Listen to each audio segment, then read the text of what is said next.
Bien amigos, ahora vamos a hablar un poco de la historia del ajedrez latinoamericano, recordando a un jugador que todavía está activo y por muchos años fue considerado el mejor jugador de ajedrez de Chile. Me refiero a Iván Morovich, este jugador que participaron representando como primer tablero en la última Olimpiada, ha tenido destacados logros deportivos por la selección de Chile. Fue campeón nacional, fue tercero en un mundial juvenil, empatando la partida contra el mismísimo Gary Kasparov, que ganó ese campeonato.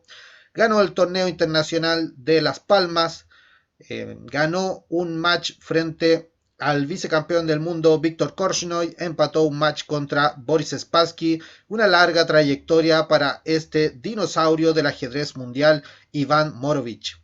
Hoy vamos a recordar una partida en la que el terrible Iván vence a un jugador que también por años fue dentro de los mejores jugadores del mundo. En 1984, Iván Morovich vence en una partida magistral a Alexander Beliavsky.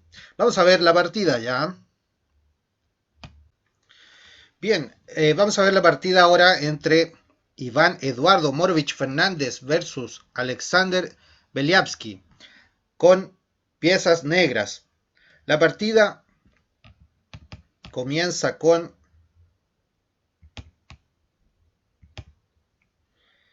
E4 Morovich, E6 Beliavsky, se juega una defensa francesa. D4, D5, caballo D2, la variante Tarrach, ¿no es cierto? No es la variante principal, pero también es una variante que se juega mucho. Caballo C6, una línea bastante especial, la variante Guimard. Caballo G a F3, caballo F6 por parte del negro, y el blanco avanza el peón E poniéndolo como una cuña ahí molestando en la posición enemiga. Caballo F a D7 y caballo B3. Ahora A5 amenazando con atacar con A4 ese caballo que está ahí cubriendo la casilla, que es por el tema, ¿no es cierto?, del negro en la liberación para romper la estructura de peones, la jugada C5. Por eso que el blanco debe oponerse a este plan y juega A4, pero observen cómo se debilitan las casillas B5 y B4 para poder atacarla con las piezas. F6, este también es un golpe temático en esta estructura Guimard, donde los peones no solamente se atacan por C5, sino que también por la casilla F6, aprovechando el doble ataque de los caballos a E5. Alfil B5 para que uno de los caballos quede clavado, ¿no es cierto? Peón por peón, peón por peón y caballo C5. Vean cómo el negro busca desarrollar sus piezas que al principio se ven un poco entrampadas. Alfil G5 juega Morovich, dama D7, caballo D4 ahí molestando con su alfil B5. Ese alfil también es temático. Caballo 4, alfil E3, refuerza la casilla de D4. Alfil E7, caballo E2. Es importante no dejar ese caballo de E4 que permanezca ahí, porque eso podría después costarle caro. Caballo por D2, dama por D2, y ese caballo de E4 ya no está. Ahora enroque y enroque. Vean la posición, cómo está. Y las blancas tienen la posibilidad de avanzar el peón F. Por su parte, las negras tienen abierta la columna F para su torre, pero sus piezas, sobre todo, fíjese, el alfil de C8 se encuentra bastante retrasado. Ya el blanco ha terminado la apertura, tiene todas las piezas desarrolladas y las torres conectadas. Dama E8 busca dar un espacio para poder sacar el alfil. Y F4, ahí viene la ruptura del peón F de Morovich. Alfil D7, ya pudiendo sacar el alfil. Alfil por C6. Ese caballo prefiere, Morovich dice que va a entregar un alfil por el caballo, pero su caballo de D4 va a permitir ahora la ruptura, ¿no es cierto?, alfil por F6 para no debilitar la cadena de peones. Y ahora F5, llegando a conectar caballo y peón en la casilla E6.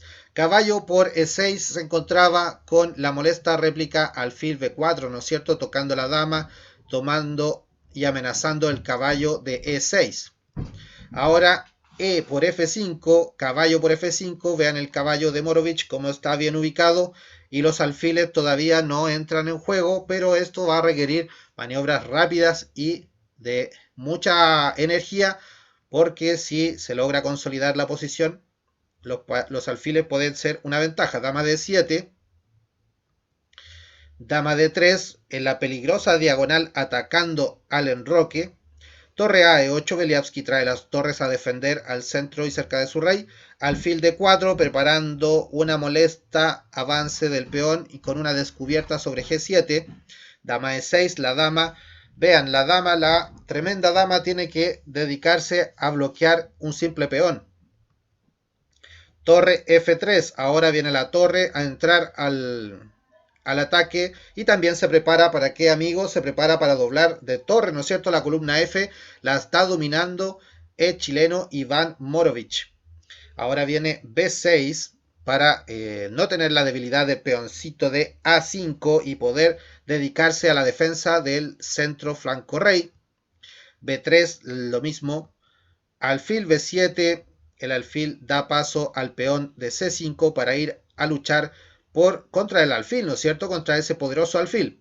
Torre A F1, las torres están colocadas y dispuestas para el ataque en caso de algún sacrificio u asalto final. Y viene la jugada C5 por parte de Beliavsky, que dice: aquí tengo una buena chance para poner mis piezas en juego.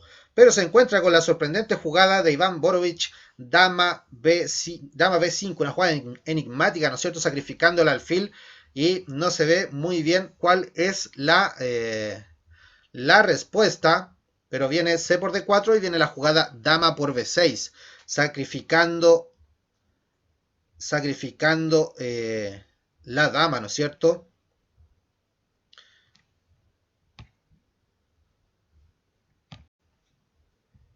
Bien, en esta posición Alexander Beliavsky no logra, digamos, prever esta bonita combinación de mate, donde después de dama por B6, la jugada caballo por E7 viene a liquidar la posición, ¿no es cierto? Porque se está amenazando un mate en F8. Si torre por E7, viene torre por F8 mate, y si rey por H8, viene torre por F8 jaque, torre por F8 y torre por F8 mate.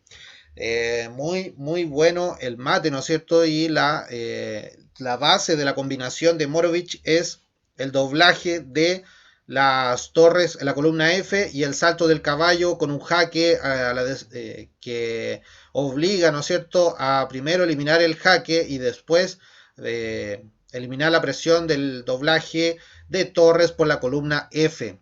Por eso no es posible la jugada dama B6. Entonces Beliavsky opta por sacar la dama de la posición donde está siendo atacada, ¿no es cierto?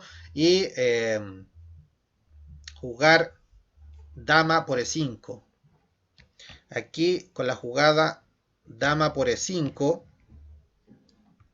Morovich recupera la pieza, ¿no es cierto?, en B7, pero queda con una posición realmente muy superior, con gran ataque, con un caballo ahí que es digamos, un caballazo. Ahora viene alfil B4 y ahora entra la torre de F. Es importante, las torres en la tercera línea pueden fácilmente cambiar de columna, ¿no es cierto? Y aquí en este tipo de posiciones lanzar feroces ataques. Aquí rey G8 se sale de la clavada, pero realmente torre por G7 es una jugada ya demoledora. Viene dama por F5, una única posibilidad para evitar la entrada de mate en H7. Torre por F5, torre 1 jaque, rey F2, torre por F5 y rey G3. Y tenemos torre y alfil del negro contra la dama del blanco, ¿no es cierto? Alfil F8, torre F7 para eliminar una de las dos torres y hacer más fácil el final, ¿no es cierto? Torre por F5, rey G4, activando el rey, torre por E5, el error ya definitivo, y aquí se liquida la partida con dama b8 atacando torre y alfil, y ante esto se abandona la partida Alexander Beliavsky. Un gran triunfo de Iván Morovic, que en sus mejores años estuvo dentro de los 50 mejores jugadores del mundo, una gran trayectoria, una vida dedicada al ajedrez, al estudio, participación en miles de torneos simultáneas para niños. Escribió también un libro con Anatoly Karpov y muchas olimpiadas para el equipo chileno, grandes triunfos frente a grandes rivales, amigos en Latinoamérica y en todo el mundo. Bueno, ahora les voy a contar que las personas que le den like a este video van a estar participando por un artículo en PDF sobre la apertura española variante del cambio. Ya ese sorteo se va a realizar la próxima semana.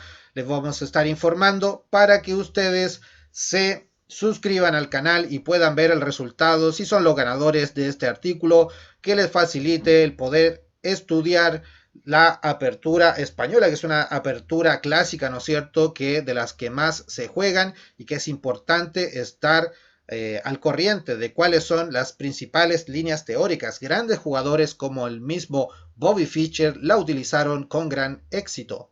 Bien amigos, que tengan una muy buena tarde y gracias por ver este video del canal, ¿no es cierto? Saludos a toda la comunidad.